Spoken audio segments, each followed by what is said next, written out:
में बहुत बहुत अभिनंदन है। हमारे बीच में राष्ट्रीय लोकदल के राष्ट्रीय अध्यक्ष जयंत चौधरी जी पधार चुके हैं, उनका भी बहुत बहुत स्वागत है प्रेस वार्ता में, सभागार में। मेरा सभी साथियों से निवेदन है, पत्रकार साथियों से, कि वो थोड़ा व्यवस्था बना के रखें।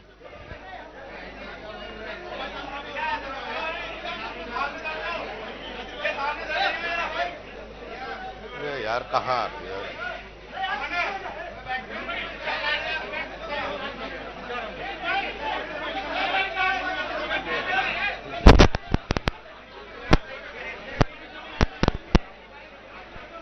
मेरा सभी साथियों से निवेदन है वो हट जाएं, अब सामने से हट जाएं, सामने से सब लोग हट जाएं।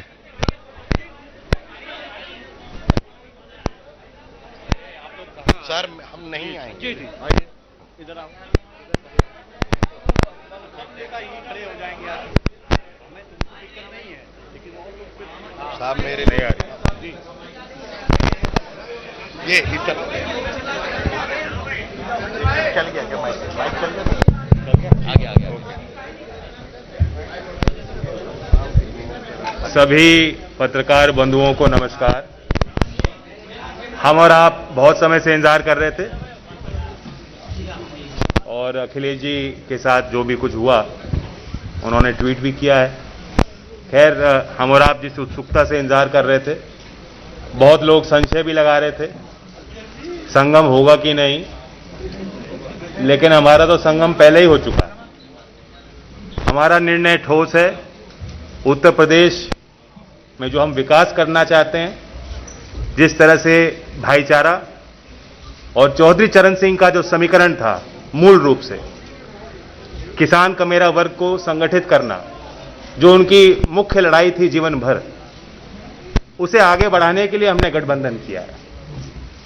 और आज एक ही चेहरा है पूरे उत्तर प्रदेश में जिनके पास अनुभव भी है, विजन भी है और कार्य करने की क्षमता है। तो मैं आभार व्यक्त करता हूं और मुजफ्फरनगर की इस क्रांति भूमि पे, किसानों की धरती पे अखिलेश जी का स्वागत करता हूं।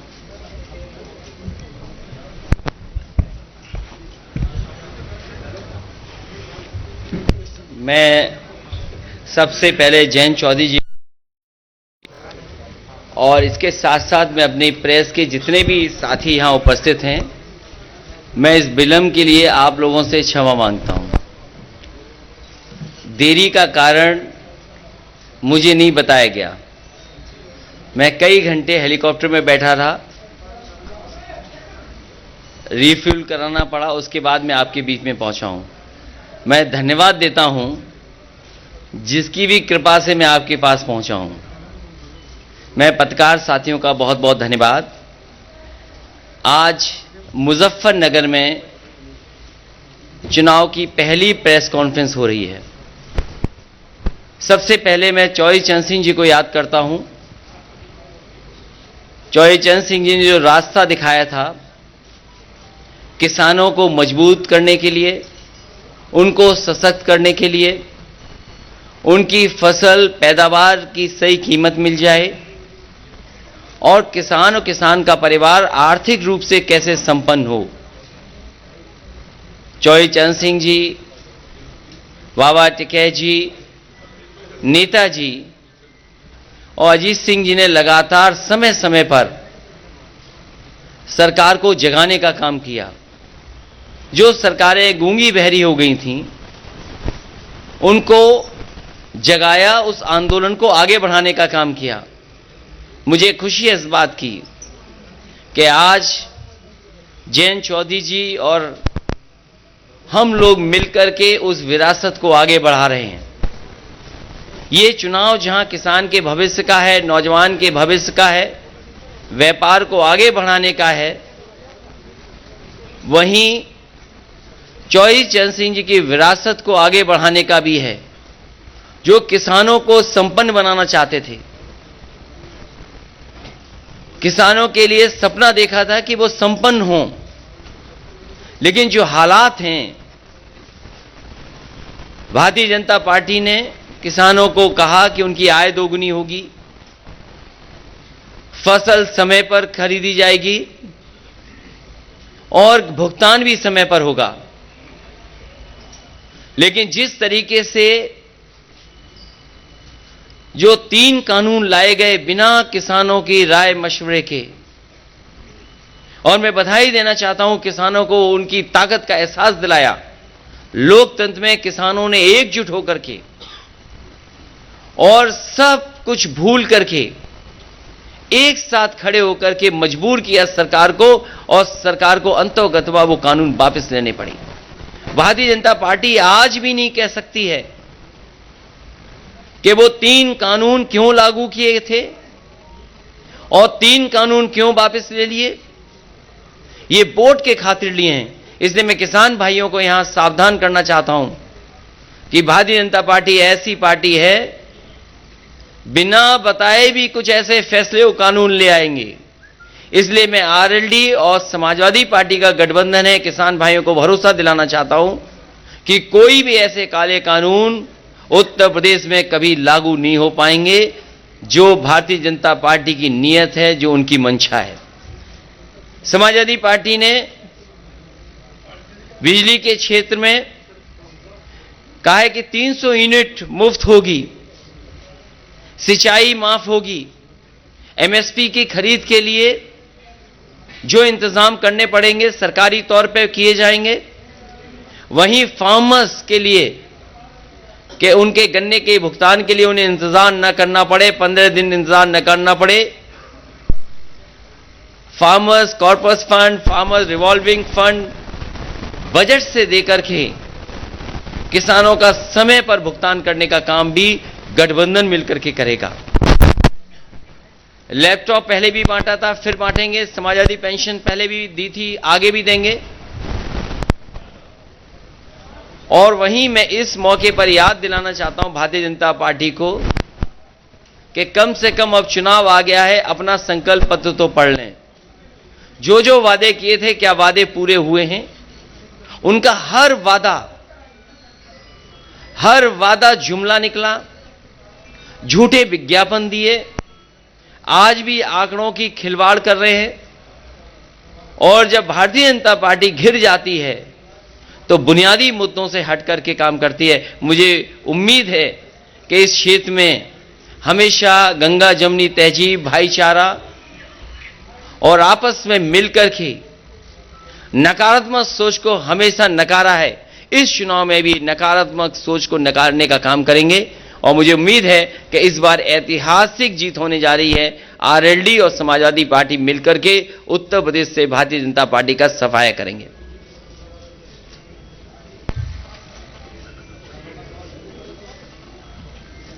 स्टोरी को क्या नाम देंगे? पहले तो यूपी के लड़के थे, बबुआ भतीजे थे, अब स्टोरी को क्या नाम देंगे? ये दोनों किसानों के बेटे हैं, किसानों के हक के लिए आखिरी वक्त तक लड़ेंगे। और इसीलिए मैं जेब में एक पोटली लेके चलता हूं, लाल टोपी और लाल पोटली। ये अन्नदाता के पक्ष में हराने के लिए, उन्हें भगाने के लिए अन्न संकल्प लेकर के चलता हूं। मैं तो कहूंगा पत्रकार साथियों, अगर आप में भी कोई लेना चाहे तो अन्न संकल्प ले सकता है। हम सब तो ले चुके हैं, ले लिया आपने। अन्न संकल्प ले लिया हमारे अध्यक्ष जी और सब लोगों ने।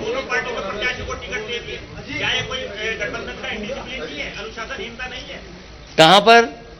मार्च में दे दिया आपने, बिजनौर में आपने और दोनों ने। ये हम दोनों बैठ करके तय कर लेंगे। ये कब तय होगा? बहुत जल्दी। कुछ आज तय हो जाएगा, कुछ कल तय, कल तक आप देखेंगे सब तय हो जाएगा।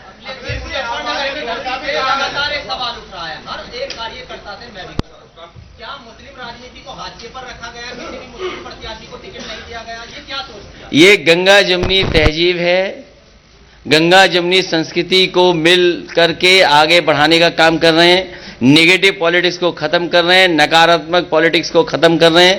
और समाजवादी पार्टी आरएलडी मिलकर के, यहां सवाल ये नहीं किसको टिकट मिला किसको नहीं मिला, हम दोनों मिलकर के किसानों के हक और सम्मान के लिए लगातार आगे बढ़ते रहेंगे, लगातार संघर्ष का रास्ता अपनाएंगे।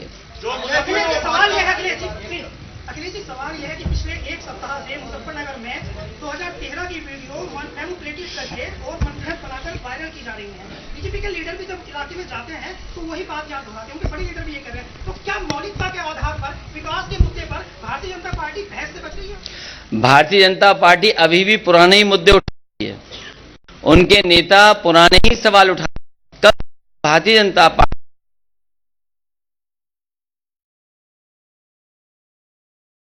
जहां बड़े हैं, आप देखिए क्या हुआ है बिहार में, क्या हुआ है अयोध्या प्रयागराज में, कितने बड़े पैमाने पे नौजवान बाहर निकल करके आए। किसकी जिम्मेदारी थी परीक्षा को सही ढंग से कराना? आरआरबी एनटीपीसी को लेकर के जो आंदोलन कर रहे नौजवान, कितना अपमानित होना पड़ रहा है उन्हें। सवाल यह है कि नौजवानों को नौकरी रोजगार मिलेगा कि नहीं मिलेगा, लेकिन भारतीय जनता पार्टी से बात नहीं करना चाहती है।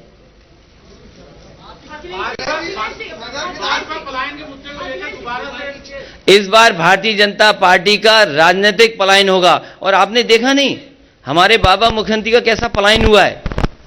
वो पहले अयोध्या से टिकट मांग रहे थे, मथुरा से टिकट मांग रहे थे, प्रयागराज से टिकट मांग रहे थे। भारतीय जनता पार्टी ने ऐसा उनका पॉलिटिकल पलायन किया है कि उन्हें घर भेज दिया वापस। इलेक्शन में जिस तरह के घोषित प्रतिबंध है सर, जिस तरह के घोषित प्रतिबंध इलेक्शन पर है, आपको लगता है कि कल्पना आपने इलेक्शन की थी? भारतीय जनता पार्टी के लोग पर्चा भी बांट रहे हैं तो कोरोना फैलाने के लिए बांट रहे हैं ऐसे करके। उन्हें ये नहीं पता इलेक्शन कमीशन को ऐसे लोगों को एकदम रोक देना चाहिए जो ये भूल गए हों कि कोरोना फैलता कैसे है। मुझे खुशी है यहां जितने भी पत्रकार बैठे हैं और हम लोग सब जो इलेक्शन कमीशन की गाइडलाइन है उसका पालन कर रहे हैं।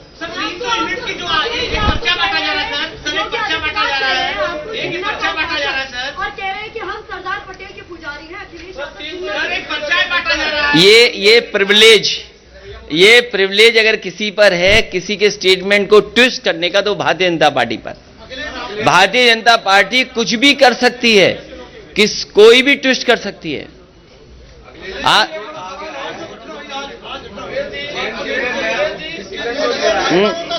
ये तो क्योंकि विभाग मेरे पास नहीं है, विभाग तो केंद्र सरकार के पास है, वही बता सकते हैं। विधानसभा से 2 बार आपने चुनाव लड़ चुके हैं गौरव स्वरूप, आज उनके भाई जो है बंटी स्वरूप को आपने टिकट दिया है, उनके भाई आज जो है उसमें शामिल हो गए भाजपा में, क्या कहेंगे आप? चुनाव से पहले बहुत सारे लोग जाते और आते हैं जिन पर व्यापक समर्थन था, जिनके पास व्यापक जन समर्थन, जनता खड़ी थी साथ। वो देखिए समाजवादियों के साथ आए कि नहीं आए, अभी तक उसकी भरपाई भारतीय जनता पार्टी नहीं कर पाई। भाइयों को तो लड़ाते रहे। एक्सपर्ट हैं, जो जानकार हैं, उनसे राय मशवरा कर करके ये फैसला लिया है कि घरेलू बिजली और आम लोगों के लिए 300 यूनिट फ्री बिजली समाजवादी सरकार और आरएलडी के गठबंधन की सरकार बनने के बाद फैसला लेगी। और मैं इसलिए कह रहा हूं कि आप सब लोग जानते होंगे, 4.5 साल से मुख्यमंत्री जी के आपने स्टेटमेंट सुने होंगे, लेकिन मुख्यमंत्री जी ने कभी भी बिजली के कारखाने का नाम नहीं लिया होगा। भारतीय जनता पार्टी की सरकार में अगर वो कारखाने बन गए होते तो आज उत्तर प्रदेश में इतने महंगे बिजली के बिल नहीं देने पड़ते। इसलिए सिंचाई माफ और 300 यूनिट माफ होगी, फ्री मिलेगी, बिल नहीं आएगा। और इसलिए कर सकते हैं क्योंकि जो सरकार को बिजली मिलती है वो सस्ती है।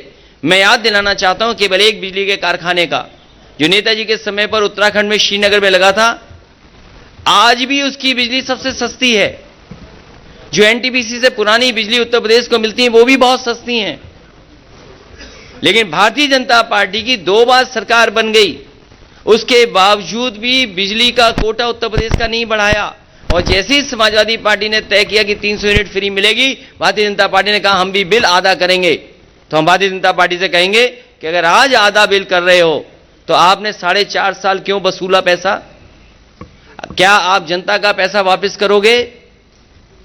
और बिजली के कारखाने का नाम अगर एक बार भी सुनाओ मुख्यमंत्री जी के मुंह से तो बता दो, 3x660 super critical thermal plant. वो अभी तक 4.5 साल में बिजली के कारखाने का नाम नहीं रट पाए। 3x660 super critical thermal plant.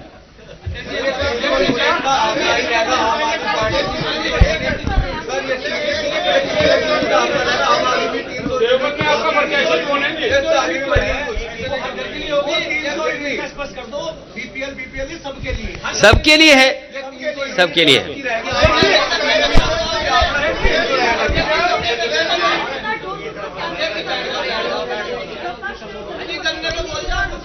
गन्ने का भुगतान 15 दिन के अंदर होगा और किसान को कभी भी 15 दिन से ज्यादा इंतजार नहीं करना पड़ेगा। कई बार पार्टियों ने ये वादे किए हैं, लेकिन समाजवादी पार्टी ने, अगर आपको याद होगा, जिस समय कारखानों को संकट से गुजरना पड़ रहा था, उस समय पहली बार 2000 करोड़ बजट से पैसा देकर के किसानों का भुगतान कराया था। इसीलिए मैंने कहा कि फार्मर्स कॉर्पस फंड अगर बनाना पड़ेगा तो बजट से फार्मर्स के लिए कॉर्पस फंड बनाया जाएगा, जिससे किसान को इंतजार न करना पड़े, किसान को चीनी मिल के सामने धरना न देना पड़े।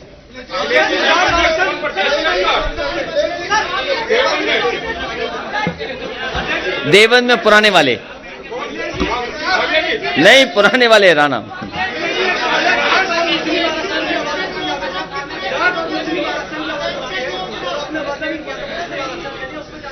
देखिए, ये बड़े सवाल हैं, आरक्षण वाले बड़े सवाल है। मूल भावना से नहीं खिलवाड़ होनी है। और जिस समय समाजवादी सरकार थी तो लाभकारी योजनाओं में भी हर वर्ग के लोगों को आबादी के हिसाब से देने का प्रयास किया गया था।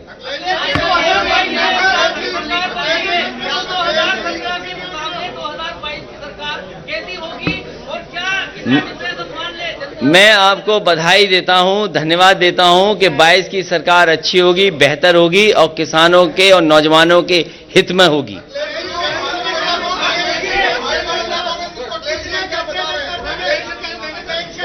हाँ, मैं आपसे बहुत जिम्मेदारी के साथ ये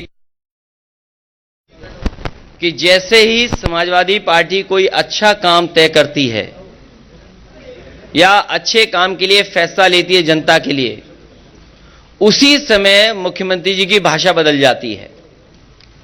पुरानी पेंशन बहाल होगी और उसके लिए बाकायदा पूरा तैयारी के साथ, मैंने लखनऊ में भी प्रेस के सामने कहा कि जो फाइनेंशियल एक्सपर्ट्स हैं और जो वित्त विभाग में बहुत अनुभव के साथ पहले से काम कर रहे हैं और कुछ लोग जो रिटायर हो गए हैं और कर्मचारी जितने भी उनके संगठन हैं, उनसे समय समय पर बात हुई है, उनसे और वित्त विभाग के जो रिटायर्ड अधिकारी हैं, एक्सपर्ट, उनके बीच में बातचीत के बाद ही फैसला लिया है कि पुरानी पेंशन बहाल होगी और उसके लिए अगर बजट से भी पैसा कॉर्पस फंड के लिए देना पड़ेगा तो सरकार में दिया जाएगा।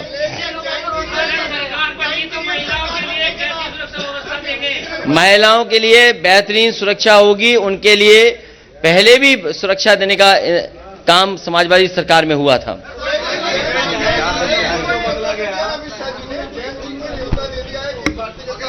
अरे उनका न्योता कौन स्वीकार कर रहा है? और सोचो हालात कैसे हैं।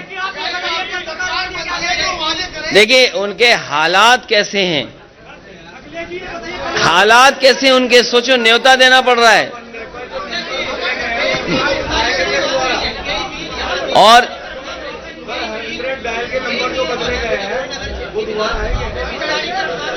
क्या चीज? मिल का विस्तार।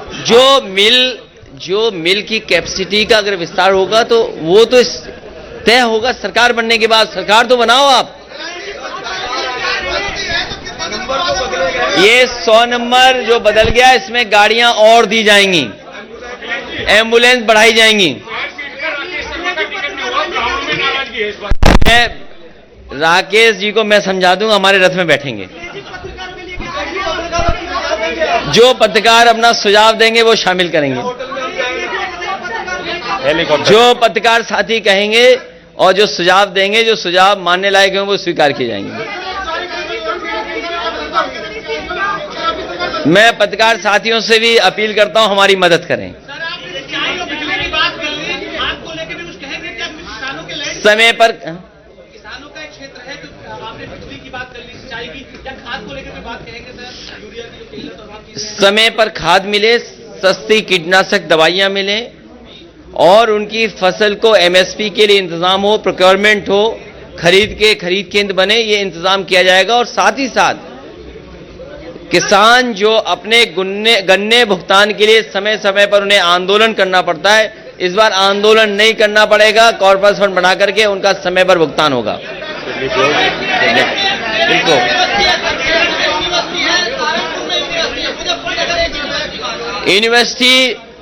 यूनिवर्सिटी बनाने में केवल वाइस चांसलर अपॉइंटमेंट करना होता है। आप जहां कहोगे वहां अपॉइंट कर देंगे। आप यूनिवर्सिटी कॉलेज के लिए कोई प्रस्ताव लाएगा, उसको सहमति देंगे। अगर कोई प्राइवेट यूनिवर्सिटी भी खोलना चाहेगा तो सहयोग करेंगे, सरकारी खोलना चाहेगा तो उसमें मदद करेंगे।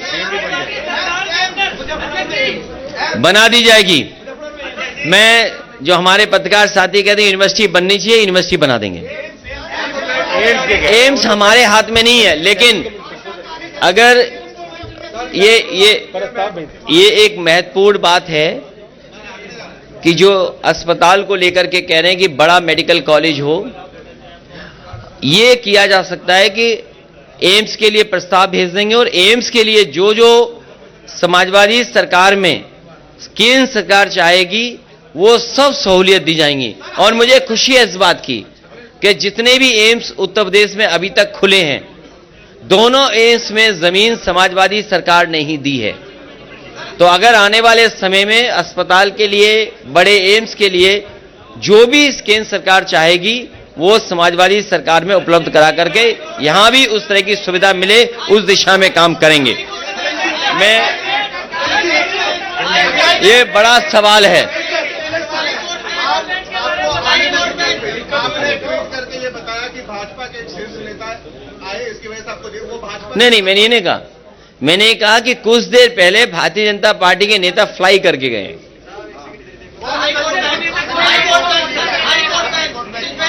इस पे अभी नहीं बोल सकते हैं, सरकार बनने पर हम दोनों तय करेंगे। एक इसी का सवाल है। मैं आपको एक व्यवस्था से संबंधित बात बताना चाह रहा हूं। एक सवाल किया गया था कि चुनाव के नियमों का अनुपालन। कल हमारे बुढ़ाना क्षेत्र के जो प्रत्याशी हैं राजपाल बालियान जी, ऑनलाइन उन्होंने निवेदन किया ईसी में कि एक वीडियो वैन वो चलाना चाहते हैं। एक दिन बीत चुका है, अभी तक उन्हें अनुमति नहीं दी गई, जबकि बीजेपी की वैन आप देख रहे हैं पूरे प्रदेश में चलाई जा रही है। हमारे पार्टी के लोग, गठबंधन के लोग ऑब्जर्वर से मिलेंगे और हमें उम्मीद है कि इस तरह की जो शिकायत है उनका निस्तारण निष्पक्ष रूप से चुनाव आयोग के अधिकारी करें। और मैं आपको बताना चाहता हूं कि कर्मचारियों में बहुत भारी रोष है, नाराजगियां हैं सरकार से और उम्मीद के साथ गठबंधन की तरफ वो देख रहे हैं। ओपीएस की बात अखिलेश जी ने कही है, कई वादे हमने किए। आज स्थिति यह है कि पोस्टल बैलेट की व्यवस्था में अधिकारी उनके वोटर आई कार्ड मंगवा रहे हैं। मैं निवेदन करना चाहूंगा सभी कर्मचारी से, पुलिस कर्मियों से जिनकी वोट पोस्टल बैलेट से पड़नी है, सतर्क रहें। बैलेट पेपर लेकर वोट बना के ही दें। अपने वोटर कार्ड को अधिकारी भी मांगे, उसको ऐसे ना दें। धन्यवाद। ये जयंत चौधरी जी ने ठीक बात कही है कि उत्तर प्रदेश के अधिकारियों को लगाया गया है कि वो दबाव बना करके और उनके वोटर आईडी ले लें या आधार कार्ड ले लें। और हो सकता है जिस तरीके से जिला पंचायत में अधिकारियों ने मन मर्जी से वोट दिलवाए थे, इसमें भी लोगों पर दबाव बना रहे हैं। हम भी लिख करके चुनाव आयोग को इस बात को देंगे। मैं इसके साथ साथ जो आरएलडी और समाजवादी पार्टी के प्रत्याशी हैं, मैं आपके माध्यम से यहां की जनता से अपील करना चाहता हूं कि समाजवादी पार्टी और आरएलडी के जो प्रत्याशी हैं उनको भारी बहुमत से जिताने का काम करें। चरथावल से पंकज मलिक जी चुनाव लड़ रहे हैं, बुढ़ाना से राजपाल बालियान चुनाव लड़ रहे हैं, पुरकाजी से अनिल कुमार चुनाव लड़ रहे हैं, मुजफ्फरनगर शहर से सौरभ स्वरूप चुनाव लड़ रहे हैं, मीरापुर से चंदन चौहान चुनाव लड़ रहे हैं, खतौली से राजपाल सैनी जी चुनाव लड़ रहे हैं।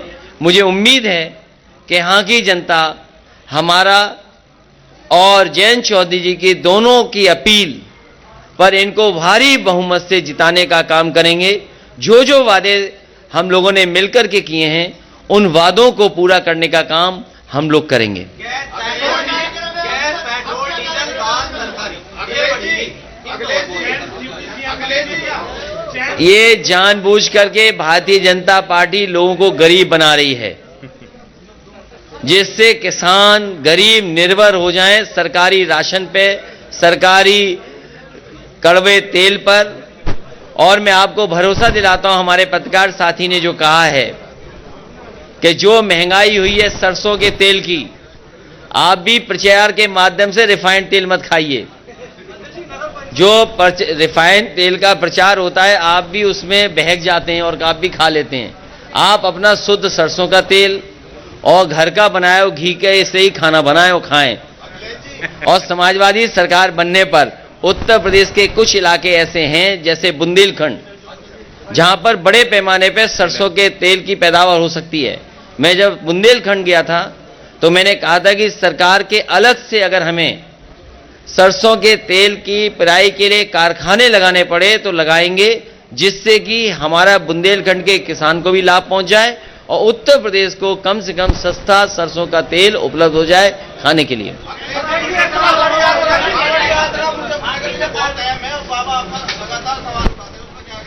बाबा जी कुछ जानते नहीं हैं।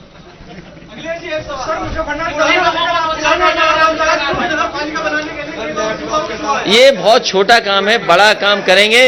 मैंने पिछली बार भी कहा था जब आरएलडी और समाजवादी पार्टी के कैराना का चुनाव जीते थे और मैं सहारनपुर आया था, तब भी मैंने कहा था कि कम से कम इस हिस्से को एक्सप्रेस वे से जोड़ा जाएगा, जिससे कि लखनऊ पहुंचने में आपको कम समय में पहुंचा जा सके। भारतीय जनता पार्टी का तो गंगा एक्सप्रेस वे कब बनेगा कोई नहीं जानता, लेकिन इस हिस्से को जोड़ने के लिए अगर नया ग्रीनफील्ड एक्सप्रेस वे बनाना पड़ेगा तो समाजवादी पार्टी और आरएलडी दोनों मिलकर के एक ग्रीनफील्ड एक्सप्रेस बनाएंगे, जिससे कि लखनऊ पहुंचना आसान हो जाए। जब गृह मंत्री अमित शाह आए और कैराना की सड़कों में घूमे, उन्होंने बार-बार एक मुद्दा उठाया कि हमने 5 सालों में सुरक्षा व्यवस्था में बहुत आमूलचूल परिवर्तन किए। जो रंगदारी थी, जो गुंडागर्दी थी, उसको खत्म किया।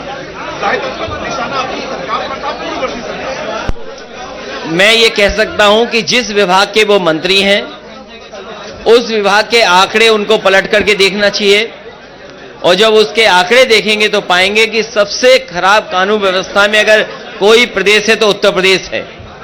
और वहीं बड़े पैमाने पर भेदभाव हुआ है।